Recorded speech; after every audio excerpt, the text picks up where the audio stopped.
Good morning, Trump's family. Have a great Friday, everyone, and God bless you. Thank you for always watching and subscribing to the channel. Alright, without further ado, let's get into the news. Biden's Transportation Secretary Pete Buttigieg has expressed regret for failing to publicly address the disaster in Ohio. During a CBS News interview, Buttigieg was asked if he wished he would have addressed the crisis sooner. He stated, "Yes, I was focused on just making sure our folks on the ground were all set. But I could have spoken sooner about how strongly I felt about this incident. And that's a lesson learned for me." Now, this was a good public apology statement. Hey, I messed up and there's lessons for me to learn. However, he then went on a different podcast where he mentioned, "I don't want to go into detail, but I've been dealing with some personal matters. And so I didn't end up going to Ohio or addressing it with the American people." Well, guess what? An entire town was dealing with personal issues caused by the government and a train wreck and chemical explosions. So he messed up big time, but lesson learned, and he won't let this happen again. The next time the government decides to blow up trains with vinyl chloride in them. As Biden travels everywhere, but Ohio former President Donald Trump is traveling to the state with supplies in hands today. Trump visited the people of Ohio, and here's what his spokesperson had to say. President Trump is meeting with the citizens of East Palestine, Ohio, and he will never forget them and what they are going through. Contrast that with Biden and the federal government, who have failed them from the beginning. Trump partnered with the Blue Line Moving Company to transport 14,000 bottles of water to the town. The CEO of the moving company, John Rourke, stated, "Joe Biden, Pete Buttigieg, stay away. The real president is here taking care of American citizens." Now, Ohio just had 1.1 million gallons of poisoned contaminated water removed, and they were having a water crisis. So showing up with food and water was really, really helpful. Trump walked the streets with the people, told them that they were not forgotten, and that he would do all he could to help them. Additionally, he even bought lunch at McDonald's for several people and shook hands with hundreds of people in the town. Now, I'm not saying that Biden will win or lose the 2024 election. I'm not saying that Trump will win or lose the 2024 election. But I can tell you, Trump just won the state of Ohio and Biden just lost it. You think these people are going to forget who came to visit them during their darkest days? Ohio is a super important state to get the electoral votes from, and my prediction is Biden just lost those. Now, the stock market was mixed today. The S&P 500 and the Dow Jones were down, while the Nasdaq and the Russell 2000, focus more on technology, eked out a positive day. Gold was up, as was silver. Have you ever noticed that the Biden administration talks about race and ethnicity more than other presidents in the past? Well, today, the White House and Treasury Secretary Jenny Helen announced they will be implementing a new algorithm at the IRS to ensure that more white people and more Asian people are audited than have been in the past. So part of their equity reform agenda is to target Americans for tax audits based on the color of their skin or their ethnicity as viewed by the government. Now, I'm not making this up. You can search this for yourself. The Internal Revenue Service will be auditing people based on the color of their skin or their ethnicity. Now, should the IRS arrests on the federal government target people for tax auditing based on the color of their skin or the ethnic city box that they check?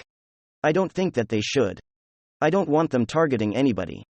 Blacks, Asians, Islanders, Hispanics, white people. It's wrong. You should audit people based on random audits, and not based on the color of their skin or their ethnicity. But what do I know, you guys? I'm just a guy on YouTube. What do I know? Right? Alright, now, two major countries are ready to jump into the Russia-Ukraine war in favor of Russia and Putin. China has now officially committed to joining forces with Russia. China's Director of Foreign Affairs, Wang Yi, has stated the People's Republic of China is ready to join forces with Russia to decisively stand up for national interests and promote mutually beneficial cooperation in all areas. It's unclear on the exact strategy China is taking. I believe that they are trying to scare off the West. So the United States, England, and Europe from continuing to form an alliance against Russia, the decimation of Putin and Russia. However, I would take their threat seriously. Because it does look like China reaps a lot of benefits in gold, natural gas, oil from their partner in Russia, and they're not going to just let these people be steamrolled by NATO nations. So China says, if we have to choose, we're choosing Russia. Now CNN News has claimed that Russia may have become much more heated towards Ukraine after Biden visited Ukraine. Their anonymous sources claimed that Russia conducted an intercontinental ballistic missile test while Biden was in Ukraine. However, the fact that they're not publicly talking about it leads many analysts to believe that it probably failed. Now, we don't know where they're going to send this at Ukraine while a sitting president of the United States was visiting. Were they just doing tests like they have in the past? Or what was the main reason behind that? We don't really know, but we do know that they tried to fire off an intercontinental ballistic missile while Biden was in the country of Ukraine. Lastly, the country of Belarus says their military intel shows Ukraine is starting to amass a large grouping of military men near the northern border. They don't like this as a response to this military buildup near their border. Lukashenko says Belarus will be building up an army of 150,000 new soldiers. Lukashenko says pushing the Ukrainian army towards his border is a security risk and a military threat that he does not take lightly. He won't hesitate to defend his border or call for assistance from Putin and the Russian Federation army while his own country of Belarus builds up their defense army. So now we have China ready to back Russia and Belarus feeling threatened by Ukraine and saying that they will resort to violence and a counterattack with the assistance of Russia and Putin. If Ukraine continues to build an army on their southern border and the northern border of Ukraine, Belarus, as of the filming of this video, has 48,000 active duty men and women in their armed services. So they're basically about to grow their army by 300% as they feel threatened by Ukraine, and also by other NATO nations. Now, does anyone else see this as the Third World War starting to ramp up? I mean, we've got a major first world country saying we back Putin in Russia. We also have another European nation, Belarus, saying, we back Russia and Putin. So people are drawing the line. They're making threats. If red lines are crossed, it's absolutely insane. I can't believe we still go to war in the 21st century. And then some significant news, the grifter. People tend to view grifters as Twitter personalities or TikTok and YT personalities. People who say things that they don't actually mean, or people who are just being paid to be shills for a particular cause or political party regardless of what their personal beliefs are. They're just shilling their grifting, but the biggest grifters of all aren't on Twitter, aren't on TikTok, and certainly not YouTube. The biggest grifters are in Washington. The politicians themselves who take stances and LARPers activists pretend to be what they know the audience wants, say what their constituents want to hear, and ride the damn gravy train to luxury in paradise. That's really the concept that I want to talk about today, as new revelations and new documents reveal individuals like Eric Swalwell and others are doing what they do best, grifting, but in this case is even worse because they're grifting off tax. Let's delve into the lifestyles of the rich and famous, or in this case into the lifestyles of these political grifters. In today's segment of Where's the Money Going? All right, folks. So here's a headline that probably won't surprise you at all. Not in a bit. Representative Eric Swalwell spent more campaign cash on travel and luxury accommodations. The Nancy Pelosi California Democrat representative Eric Swalwell apparently likes to live large on campaign cash. He has spent more campaign funds on travel and luxury accommodations in the last 2 years than even Nancy Pelosi. He talks about things like climate change, but he's also a big fan of limos and yachts. Swalwell, his campaign spent $583,000 on travel expenses during the 2022 elections. The filings show Pelosi, by contrast, finished the cycle by putting $434,000 into reported travel expenses. According to a review of her records, Swalwell has consistently used donor funds on limousines, flights, yachts, and posh hotels, including internationally. Spending came as Americans in both his district and across the country faced rising inflation that drove food, fuel, and energy costs through the roof, but as many Americans struggled with skyrocketing prices, Swell's campaign left the highlight throughout the 2022 elections. Its largest travel expenses was $20,000 at the Ritz-Carlton, where his wife was the sales director until 2019. According to her LinkedIn profile, Swalwell's committee also burned through thousands of dollars in Paris, France, including $1,800 early last May at the five-star Hotel La Mesa, Sean Daly say, where nightly rooms running from around $1,000 to $1,200 per night. I mean, that's a real hefty tab for one single year, one single election cycle. $583,000 spent on travel for Eric Swalwell, of all people. That right there is how you know it's a scam. The justification, of course, is going to be, well, it was an election season. Eric Swalwell was bouncing around campaigning, getting votes. No, he wasn't. Eric Swalwell represents a district that is deeply blue. Eric Swalwell received 70% of the votes in his district. He could not campaign a single time, just run campaign ads and go Mia for the entire election season. And he'd still probably get 70% of the vote, not to mention what justifies him traveling to Paris or really anywhere outside of his district, and especially to the extent of spending nearly $600,000 on travel. Do you know how much money that is? That's either a ridiculous amount of travel or the most expensive of luxury travel accommodations, and clearly it seems to be a mix of the $220 $1,000 spent at the Ritz-Carlton and $1,000 to $1,200 a night hotel suites in Paris, France. Eric Swalwell is in spending this money working hard campaigning to get change done. He's grifting with his whole anti-Trump persona, using it as a tool to seem as if he's an ally, a Democrat warrior on the front lines, taking it to the corrupt Trump organization and Trump family to grift donations, which he then uses to fund his lavish lifestyle without having to pull salary or live off of his own personal salary.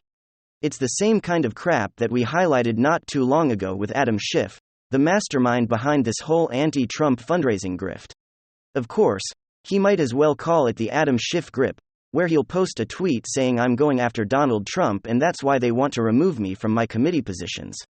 And then immediately right under that post, he'll put a link to the fundraising page on his website. Don't forget to donate so I can continue this battle against Donald Trump. But of course, it's even beyond that. It's also a whole lot more sinister and corrupt, because a lot of this money is coming from corporate lobbyists.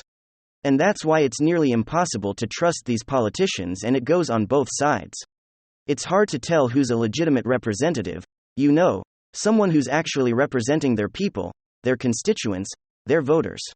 And who's a button paid for partisan mouthpiece that really is only due during the bidding of their most powerful political contributors. It exists on both sides. I mean, not too long ago, we were ragging on Rhonda McDaniel, the chairwoman of the RNC, taking fundraising cash to throw lavish parties and fun to her lifestyle as well. But of course, I have to admit that there is a distinction. Rhonda McDaniel's spending track record was mostly being spent on events which, in a certain way, have kind of a political payoff. Eric Swallow's campaign fund disclosures are a whole different beast, entirely spending money on lavish hotels, limos and yachts. The guy's living the life of a playboy. And that kind of lifestyle is probably exactly what got him in trouble with Fangfong in the first place. The guy is basically Hunter Biden, if Hunter Biden had together Hunter Biden without the crack problem, I guess you could say, but it's an issue that permeates politics. And I do have to admit, it seems highly prevalent on the Democrat side, and coming from the side that's constantly going on about the billionaire class and dark money, corporate interests and evil capitalists pulling the strings in Washington.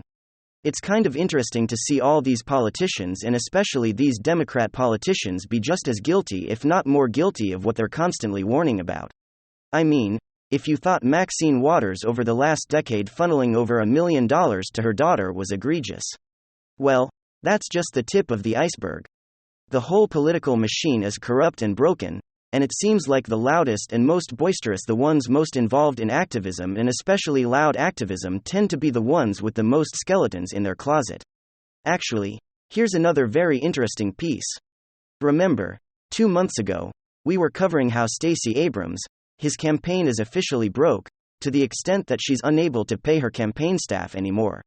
The same Stacey Abrams campaign that brought in over $100 million in fundraising. Well, now we're learning that the unquestionable virtue queen herself, Stacey Abrams, has a little bit of an accounting problem and accounting holes, so to speak. Roughly $500,000 is missing at the Stacey Abrams charity. The financial disclosure revealed a $533,000 consulting payment and a $67,000 grant to the Blackmail Initiative, an obscure charity partially run by UFOT's brother, Eddie Maum, who was a former employee of the New Georgia Project. However, the Blackmail Initiative has denied receiving any consulting payment and provided the outlet with its IRS financial disclosures showing no income from consulting and only $255,000 in contributions from all sources in 2021. Hopefully, well, would you look at that, the oldest accounting trick in the book and probably the most sketchy one, a rogue consulting fee. Oh, The good old fake consulting invoice, let me give my cousin $200,000 and just bill me as a consultant.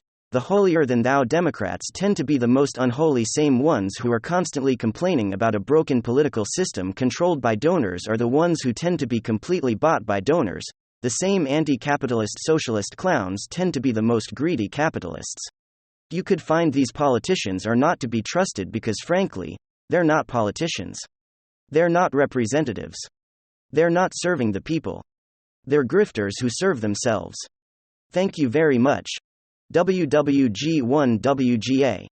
Give me your thoughts below.